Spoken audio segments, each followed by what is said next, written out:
Assalamualaikum warahmatullahi wabarakatuh. Sebelumnya mohon maaf, terlebih dahulu saya akan memperkenalkan diri. Nama saya Abdurrahman bin Misrin.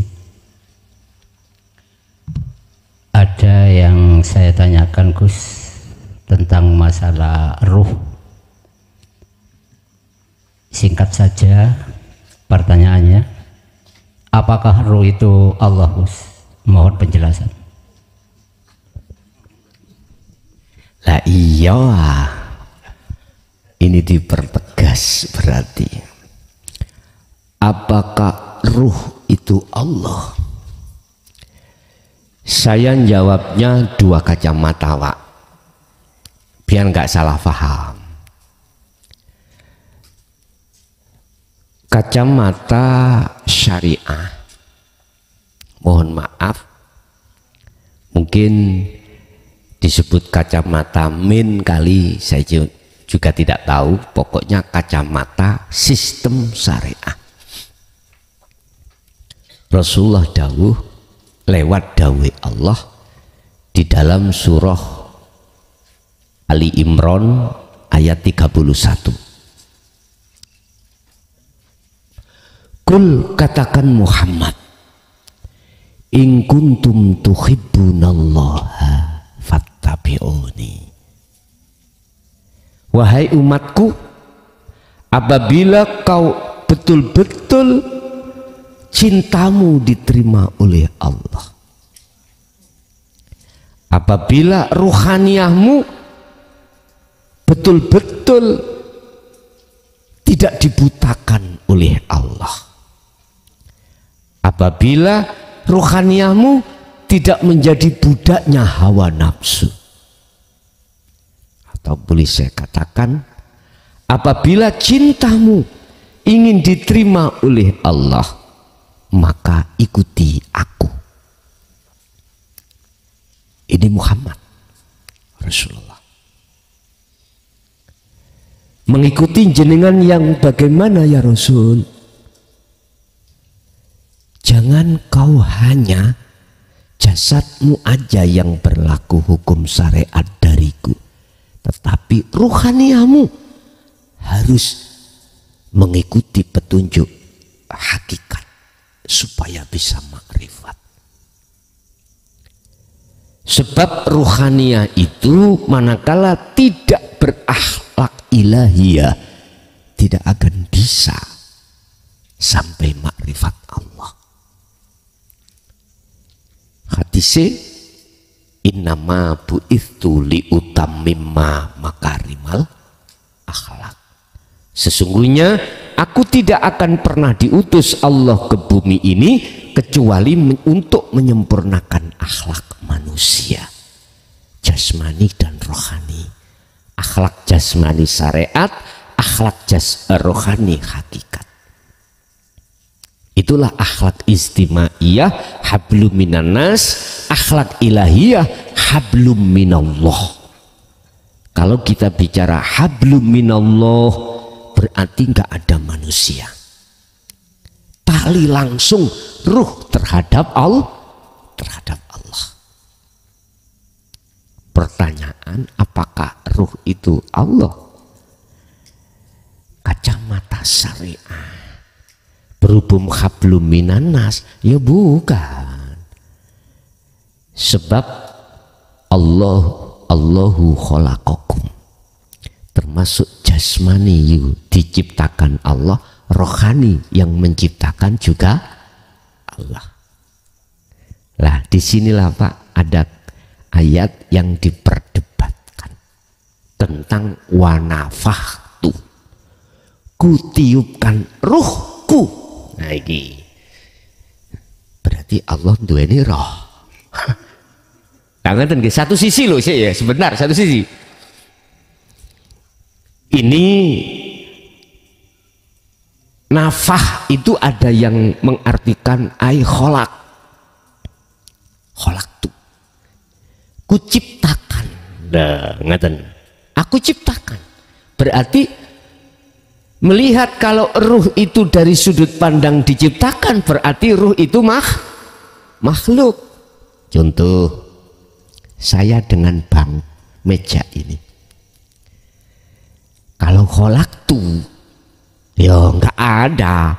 Kayu itu dari saya nggak ada.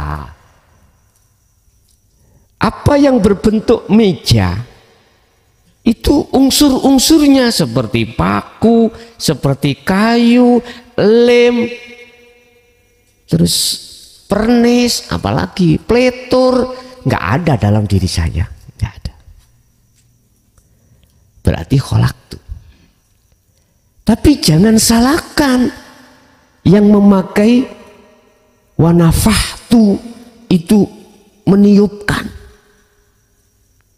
Yun sewu, Allah meniupkan terhadap ruh itu tadi ke jasad melalui ilmu.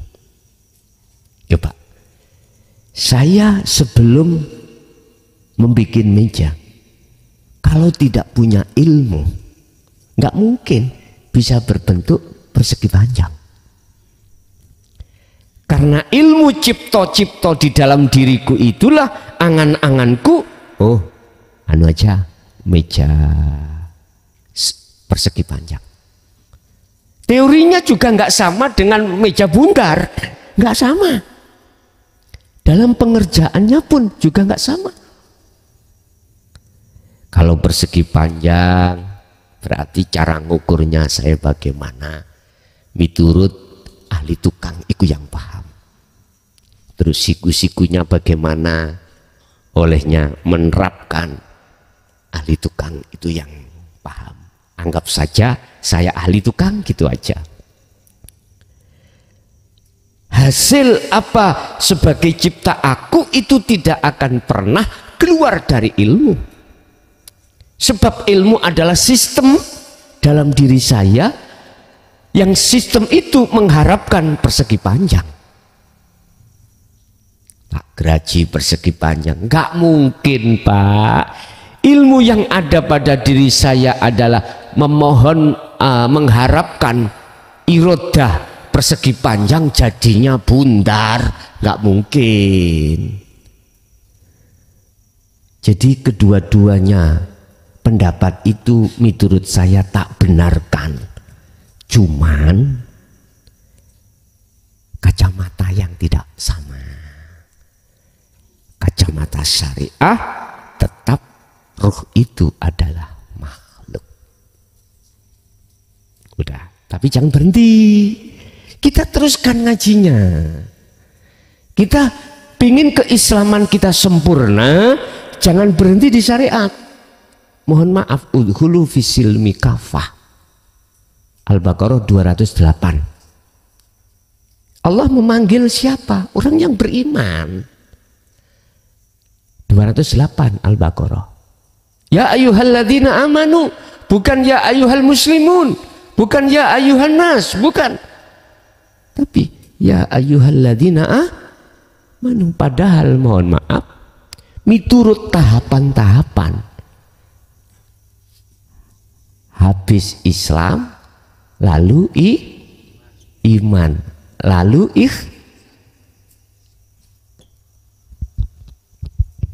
mengapa sudah iman kok disuruh Islam lagi? Piye? Hulu dom mlebu sira kabeh. Masuklah kau sekalian, orang yang beriman, fisilmi di dalam agama Islam, kafah halis sampurno. Ini kalau boleh saya kasih saran, mohon maaf. Iman kita itu masih iman selain Allah. Hakikatnya, bukan syariatnya. Contoh. Siapa sing ngaji ku? Mr. Bell, klason, dan melihat makhluknya. Gak salah miturut kacamata syariat. Sing ngaji klason. Siapa yang ngomong anak itu anak Allah? Siti Jenar. Karena melihat makhluk syariat. Benar sudah miturut kacamata syariat. Tapi tolong jangan berhenti di situ. Apa? Fisilmi kafah, naiklah ke hakikat. Hakikat itu mandangnya yang sesungguhnya. Siapa yang sesungguhnya yang berafal di dunia ini? Apakah daun itu yang bergoyang? Terus kita jawab, Allah.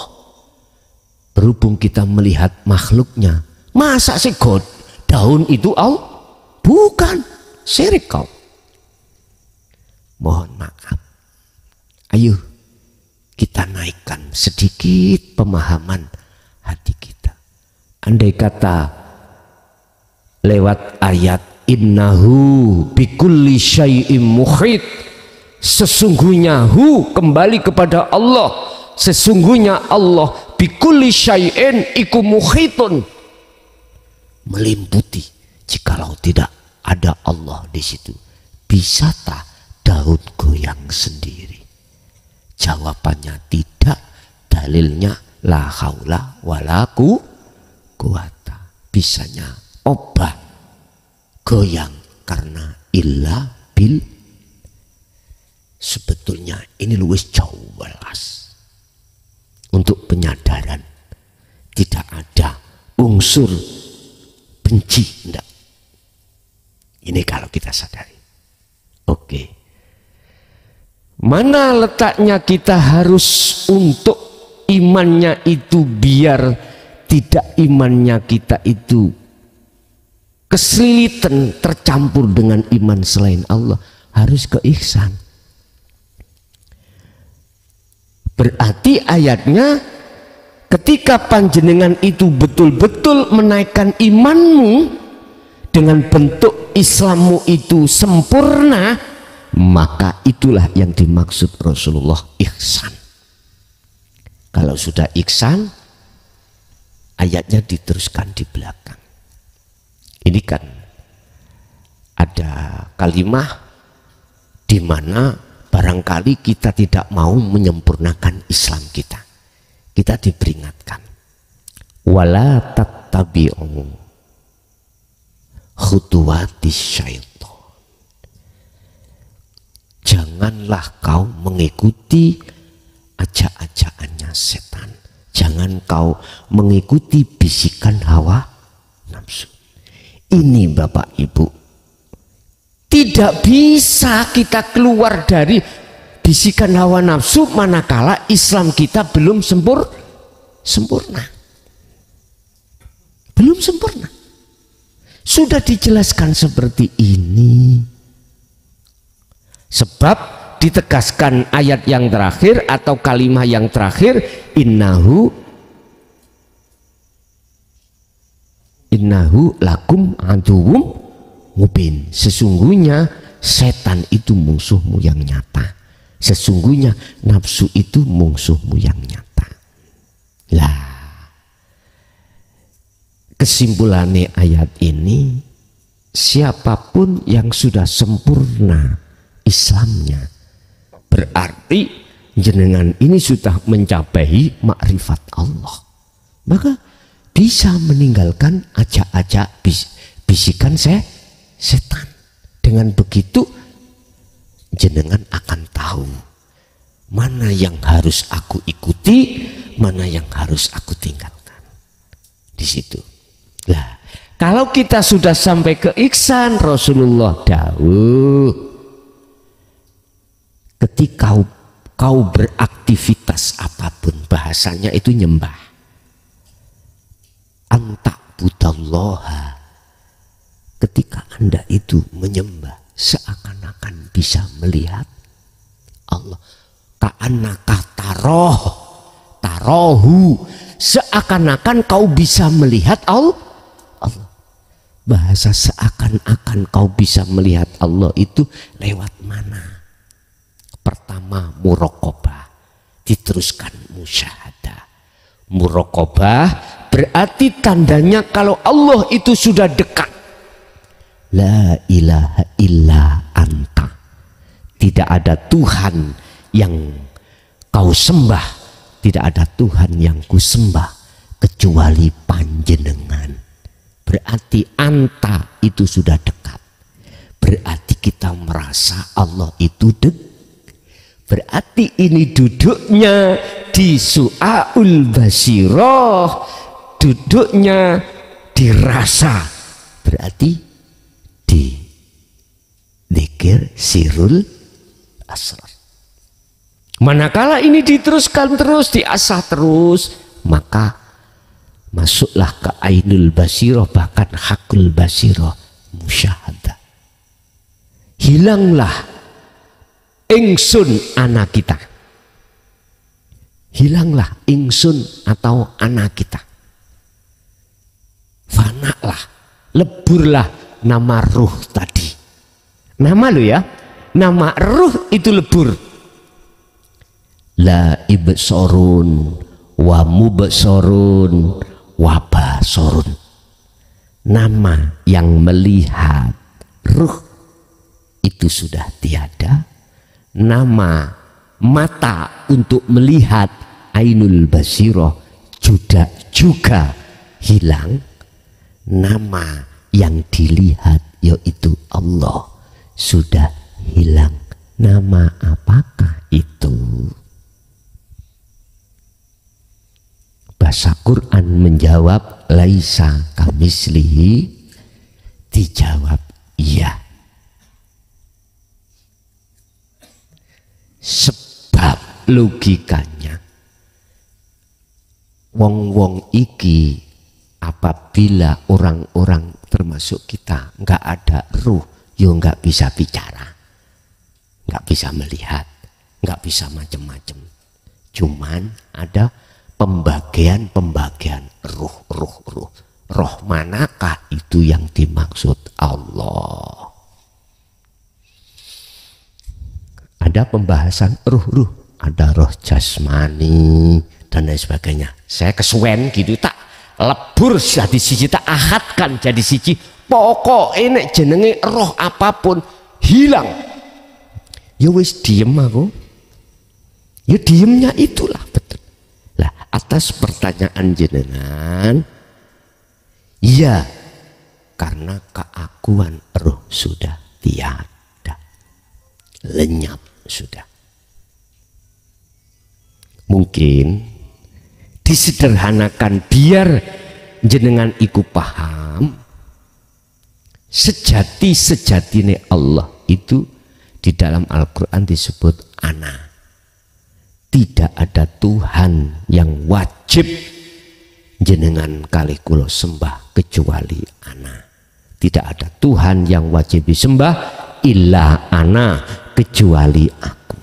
Fa'budun. Oleh karena iku Muhammad, ajaklah mereka untuk menyembah aku.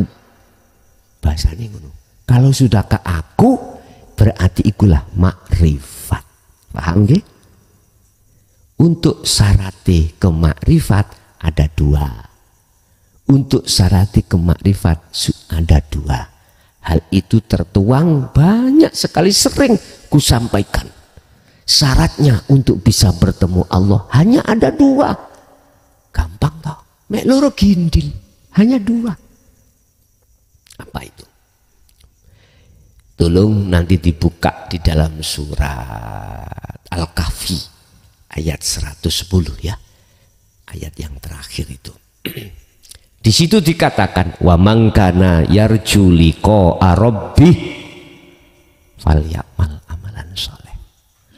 Ruhaniyah jenengan ini kudu selalu berzikir. Sing saya maksud berzikir itu adalah kunci untuk bertemu Allah yang bisa membasmi syirik-syirik di dalam hati kita. Ternyata adalah sirul asrar. Kedua, wala yusrik bi ibadati rabbi ahada. Jangan pernah ketika kita beramal ibadah apapun hatimu ada selain Allah. Jangan ada. Berarti kembali lagi pada sirul asrar. Ya situ dulur, saudaraku yang melebihi saudara kandungku? Yaitu kuncinya, yaitu saya tidak ngomong ngecap ya. Bisa panjenengan buktiaken, bisa panjenengan buktikan. Ketika jenengan berlaku apapun, contoh mudah sajalah sholat, mudah sholat. Coba Sirul Asrar fungsikan. Aku yakin sholatmu akan mencapai sholat wakumu lillahi qanitin ay khosyin. Ini kalau tidak bisa, jangan pernah ngaji.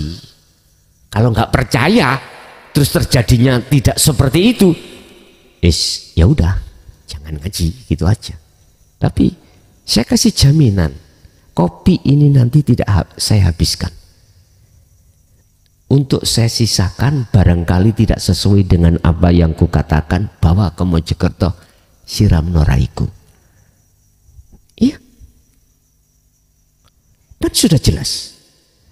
Al-Baqarah 238, Allah katakan hafidhu ala sholawah, tapi harus wassolatil wusta, sholat daim. Lalu wakumu lillahi qanitin, jagalah, teruskan terus menerus. Kalau sudah kau teruskan lillahi qanitin ay khosyin, mesti khusyuk. Aku nggak ragu dengan ayat itu. Artinya ketika Anda sudah betul-betul memfungsikan zikir Sirul Asrar ketika sholat di dalam hatimu, aku yakin hatimu akan damai, hatimu akan tentram, hatimu tidak akan pernah bisa dimasuki oleh hal-hal yang bersifatkan duniawiyah yang ditimbulkan oleh nafsu. Tapi mohon maaf, orang belajar itu ya gak 1-2 kali. Makanya ayatnya wakumu, teruskan, jagalah terus lillahi qanitin ay khosyin. Kalau tidak sesuai dengan apa yang saya katakan, kopi ini nanti sengaja tidak saya habiskan, bawa ke Mojokerto, siram kepala saya. Aku nggak akan pernah untuk membalas. Iya, paling saya jawabnya matur suwun. Jujur Pak, jujur, demi Allah, Allah menghadapkan umat sekarang pada diri saya yang tidak bisa kuhitung. Secara manusiawiyah itu adalah ujian saya. Ujian saya lebih ringan dibandingkan tahun 2007 atau 2006. Hanya berapa gelintir, itu lebih ringan, jujur. Tapi saya tidak bisa keluar dari apa yang Allah perintahkan terhadap saya, untuk ke sana, untuk ke sini, untuk ke sana. Bahkan mengapa sih pertimbangan ukuran kami secara manusia? Saya tadi malam itu menginap di penginapan apa Mbak? Penginapan homestay, di homestay di Banyuwangi, karena tadi malam saya itu ngaji di Situbondo, biar enggak wirawiri ya namanya, biar enggak terlalu capek. Mohon maaf Mbah, bukan berarti saya itu enggak kepingin nginap di rumahnya jamaah, enggak. Jujur saya nggak ingin ngerepotkan, sebetulnya hanya itu, saya takut akhirnya ketahuan juga kali Abah Nahwar. Untung saya sudah pesan sebagai alasan untuk menginap di situ. Tapi tetap jujur, kami bukan berarti tidak mau menginap di dalam panjenengan rumah jenengan, enggak. Hanya satu, saya nggak ingin merepotkan. Kalau bisa saya yang direpotkan kok, Saya merepotkan jenengan nggak ada masalah.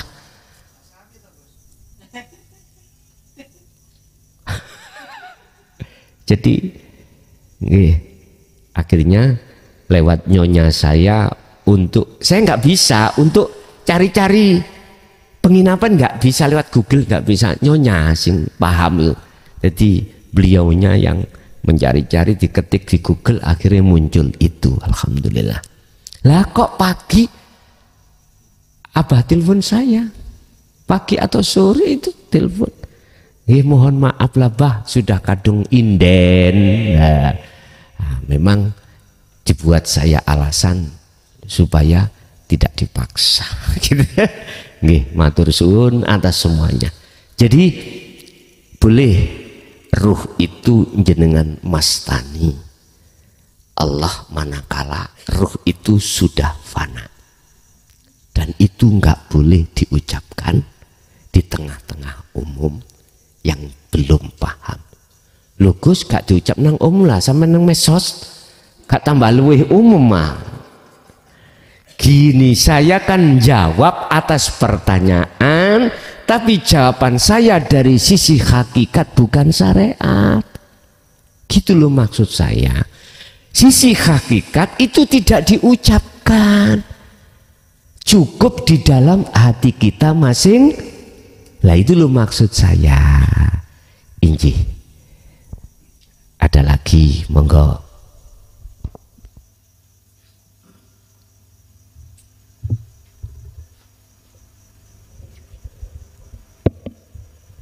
Assalamualaikum warahmatullahi wabarakatuh.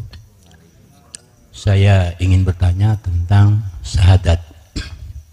Karena syahadat ada dua kalimat. Asyhadu an la ilaha illallah wa asyhadu anna Muhammadar Rasulullah. Saya bersaksi tidak ada Tuhan selain Allah. Kata orang yang bersaksi harus ada yang disaksikan. Tanpa ada yang disaksikan itu namanya bohong. Karena di dalam Al-Quran ada bunyi kayak gini. Fawailul lil musallina alladzina hum am sholatihim sahun. Celakalah bagi orang yang sholat, ketika sholat hatinya lalai terhadap Allah. Bagaimana enggak lalai, enggak pernah tahu wujudnya Allah. Terima kasih.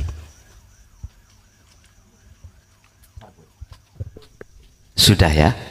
Oke. Mungkin kami pernah mengalami secara syariah di dunia perhakiman tahun 2010 bulan Mei. Karena kami menghadapi satu pasal di mana saya harus dihukum. Ketika saat jaksa penuntut umum itu membaca dakwahan terhadap saya, maka dituntutlah saya harus dihukum selama 6 tahun miturut tuntutan jaksa. Ini di ruang sidang. Walaupun toh akhirnya Pak Hakim itu memutus putusannya, di Tok Palu itu saya kena 3 tahun. Tapi kan ada kronologinya. Di situ dihadirkanlah saksi-saksi. Ada saksi yang meringankan, juga ada saksi yang memberatkan. Disebut saksi itu harus berbicara sesuai dengan fakta kebenaran yang saksi tahu.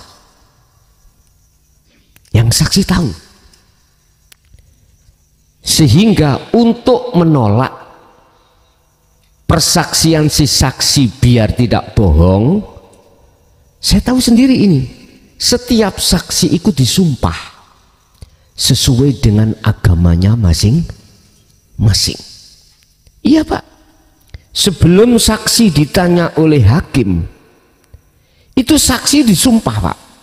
Ini saya tahu sendiri, karena saya mengalami sendiri. Islam berarti dibawakan Quran di atasnya, demi Allah, wallahi.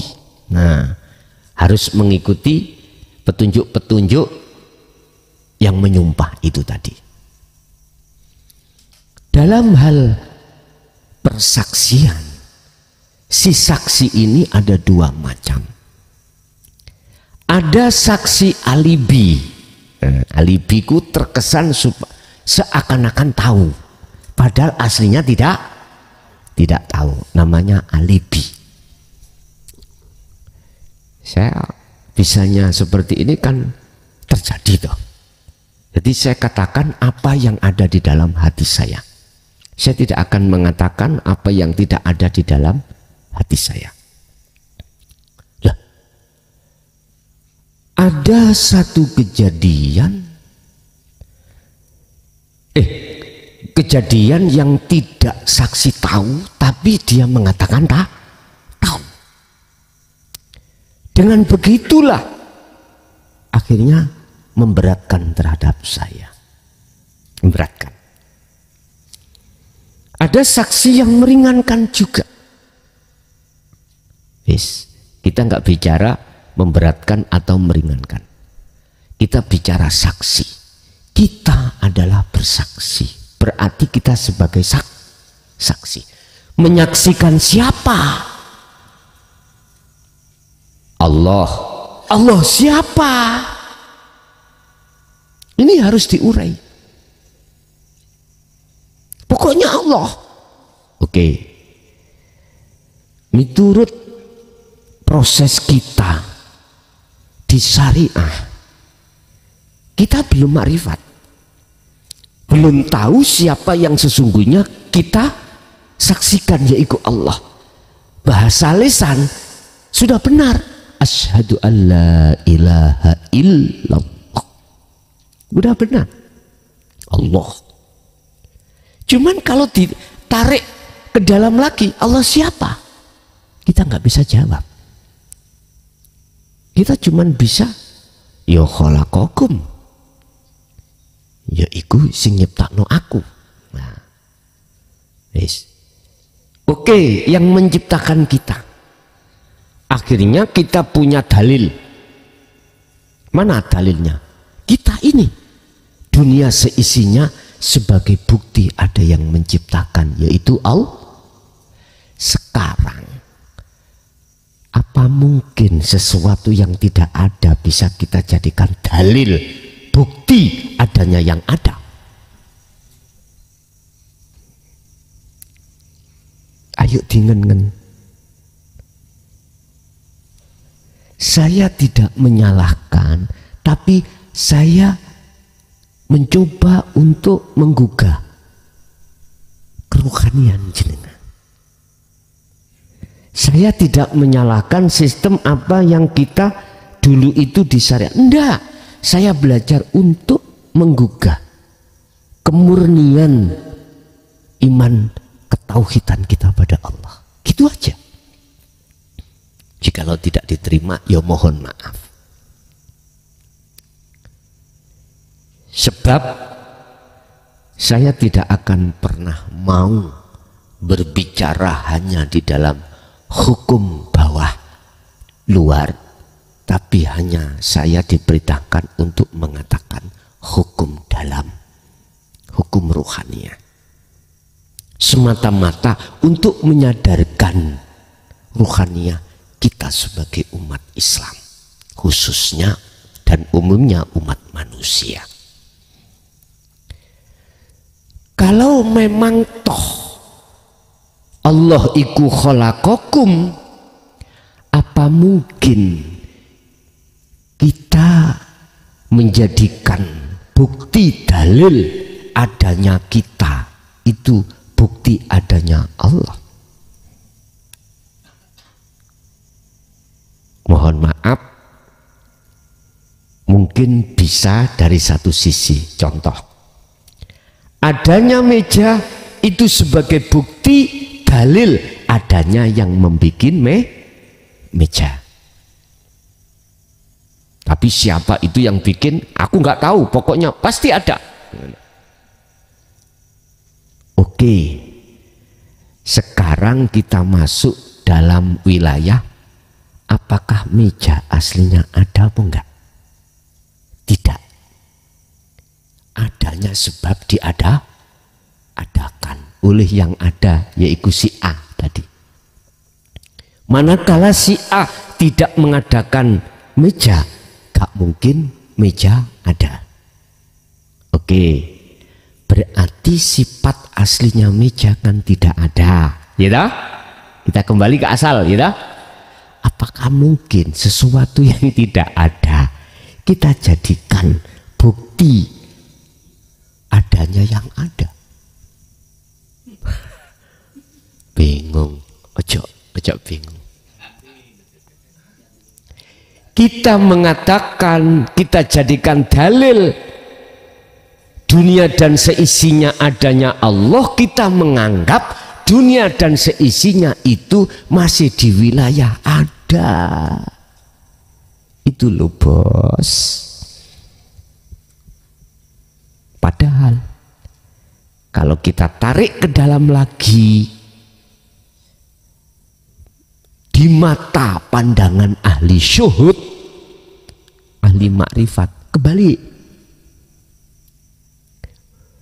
Adanya Allah, wujudnya Allah, itu sebagai bukti ketidakadanya selain Allah. Iki akal masuk. Tapi yo setengah munyer. Padahal ada istilah proses nafi isbat itu. Ada proses tahalli ke tajalli. Bapak, saya katakan sah saya melihat dari sisi kacamata syariat walaupun kita belum berjumpa Allah. Sah syahadatmu berarti sah Islammu miturut jasmaniyahmu. Wa anna Muhammadar Rasulullah, dan sesungguhnya Muhammad ibnu Abdillah, maksudnya itu adalah utusan Allah. Lah kau sudah ketemu Muhammad belum? Kalau kita bicara saksi yang benar adalah saksi tahu siapa yang disaksikan. Itu bukan saksi palsu, bukan saksi notabene. Saksi yang benar-benar tahu kejadiannya, kronologinya. Sekarang tak tarik kacamata hakikat. Asyhadu an la ilaha illallah. Maksudnya kau beriman, kau bersaksi, kau melihat hanya illallah. Maksudnya hidup itulah yang segala-galanya.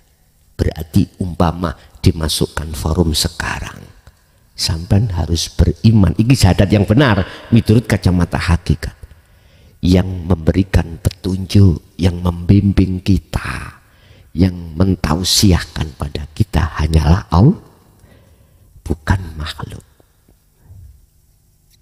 Berarti jenengan hanya lewat sirul asrar akhirnya bisa sambung tali ruhmu terhadap hidup pada diriku.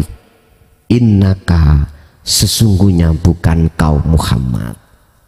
Innaka, sesungguhnya kau Muhammad, ikulah tahdi. Itu ayat surat apa itu? Yang jelas itu Quran, saya lupa. Yang tidak bisa, bukan kau yang bisa memberikan petunjuk terhadap man ahbabta, tapi walakin Allah yahdi man yasha. Ini memang kayak seperti Muhammad yang memberikan petunjuk, yang memberikan syafaat, yang memberikan pembimbingan, ya tak? Tetapi coba ayo dengan hati yang sadar, di dalam Muhammad itu ada Allah enggak? Pasti ada. Coba masuklah ke situ. Akhirnya clear dengan ayat ini. Coba dilihat iki surat apa ya? Saya lupa. Innaka la tahdi man ahbabta walakinnallaha yahdi mayyasha. Man yasa.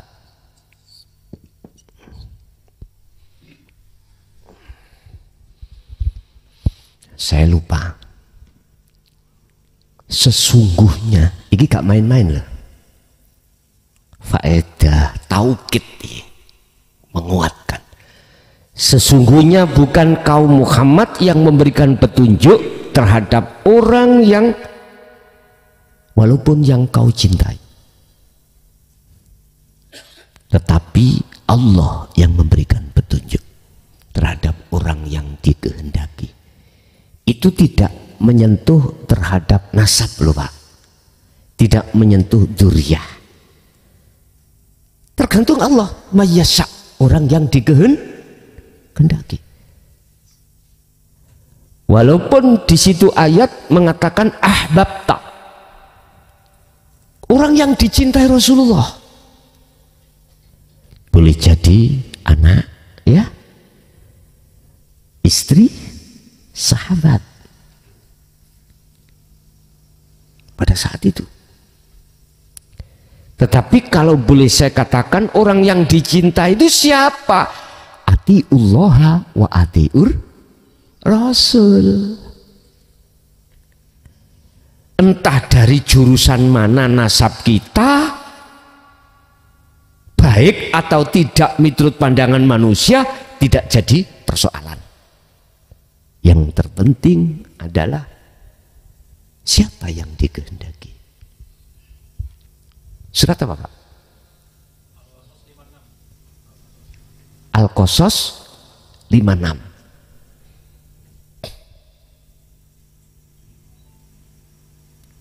Ini penting ayat ini yang harus kusampaikan. Seperti supaya iman kita itu naik. Ada lagi. Ini yang lagi tren. Lillahi syafa'atu jami'an. Ada kulnya insya Allah itu. Kullillahi syafa'atu jami'an. Katakan Muhammad, syafa'atun ikulillahi, tetap kedua Allah. Opo asyafa'atu utawi pertolongan jami'an kelawan sekabehane. Syafaat itu milik Allah.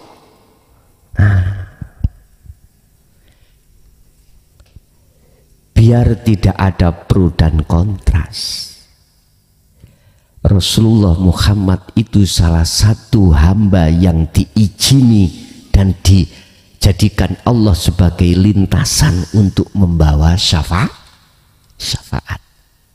Tapi tolong jangan melihat makhluknya, biar klop dengan ayat ini. Ini surat Az-Zumar kalau nggak salah, ayat berapa saya lupa, 44 mungkin. Coba di cross check. Maksudnya Rasulullah itu salah satu hamba Allah satu-satunya yang dipilih oleh Allah untuk diizini membawa syafaat. Tapi bukan berarti sifat makhluk itu mutlak yang memberikan syafaat. Urus demi urus, ayo, siapa hidup yang menguasai Rasulullah? Kembali lagi kepada Allah. Saya ini bupati Pak, umpama punya banyak proyek, ya. Walaupun proyek itu kecil atau besar, apa kata saya? Gitu. Kutenderkan, akhirnya ada istilah lelang, nah, gitu. Terserah, saya kasihkan siapa? Saya kasihkan si A misalkan, oke. Karena tendernya pemenang adalah si A, oke. Si A. Terus si A itu disubkan, biasanya gitu nih. Biasanya, wis gak usah kedawan itu. Si A sebagai pemborong, dia mencari tukang dan mencari mandor, dan mandorlah mencari tukang dan kuli. Nggih. Kalau kita lihat memang secara manusianya, fakta kenyataan, yang membangun itu adalah kuli. Karena yang bekerja adalah kuli. Aku tanya, manakala nggak ada bupati, kuli bisa bergerak kerja itu? Nggak bisa. Artinya gini, tolong kita jangan berpedoman syariat saja, pandangan syariat saja, jangan. Kita harus melihat juga dari kacamata hakikat, biar punya etika rohaniah pada Allah. Makanya kata Rasul, ikuti aku. Maksudnya kesempurnaan daripada amal dan ahwal Rasulullah itu secara syariat juga hakikat, supaya bisa makrifat pada Allah. Sebab jikalau kau mengikuti aku, yuhibbukumullah. Inilah jaminannya, jawabannya. Apabila kau betul-betul mengikuti aku, maka yuhibbukumullah, kau akan dijadikan Allah sebagai kekasihnya, karena kau cintamu diterima oleh Allah. Sebab apa cintamu diterima oleh Allah? Sebab cintamu ruhaniyah yang asalnya bercinta pada kesenangan dunia atau iman selain Allah itu dilepaskan sudah. Proses nafi, proses tahalli sudah dilakukan, seret, akhirnya tajalli atau isbat. Terus kesalahan saya dulu dos pundi ya Rasul? Kesalahan jasmani maksiat, kesalahan rohani syirik nang Allah, menyekutukan Allah dengan bentuk iman selain Allah. Bagaimana? Wa yaghfir lakum dzunub, diampuni. Inilah yang disebut taubatan nasuhan. Orang kalau sudah hatinya klik dengan ajaran Rasulullah secara rohaniah, dinut tauhid, aku yakin kok mesti condong mencari dan mencari. Gak mungkin bisa dia itu akan mau untuk kembali lagi bercinta terhadap selain Allah, karena sudah tahu kebenaran, sudah datang kebenaran pada hatinya. Mohon maaf, kembali kepada syahadat tadi. Miturut hakikatnya, asyhadu adalah persaksiannya rohaniah jenengan terhadap hidup dalam diri jenengan atau di luar diri jenengan. Itulah hidup, itulah Allah Subhanahu wa ta'ala. Dan itu bisa sampai di situ, kuncinya harus ada cahaya makrifat tadi. Nah, untuk cahaya makrifat itu dikenalkan terlebih dulu dzikir sirul asrar, baru wa anna Muhammad Rasulullah, jenengan roh kedudukannya Muhammad ini siapa, Muhammad siapa. Akhirnya betul-betul tahu, oh Allah itu ini, Muhammad itu ini. Berarti Allah itu jero, Muhammad job. Wis dah. Sebab Muhammad tidak akan pernah bisa obah gerak kalau tidak Rasulullah, tidak digerakkan Allah, tidak diutus Allah untuk bergerak. Makanya ketika berdiri, rukuk, sujud, duduk bisa bergerak, hatimu harus bersiril asr terus, baru khusyuk. Kalau sudah khusyuk akhirnya tidak masuk pada surat Al-Fil tadi ya. Itu tadi yang jenengan sebut fawailul lil musallina alladzina hum an sholatihim, fawailul, rusak banget. Kalau bahasa umum, sapa sing akan dimasukkan rokowel ya adalah orang yang yang sholatnya alladzina hum an sholatihim sahur. Boleh dikatakan syahadatnya angan. Maksud saya itu kita proses syahadat ini di syariat itu jasmani, kita patuh hukum syariat, naiklah syahadat hakikat supaya rohani ini betul-betul tahu siapa yang disaksikan. Begitu.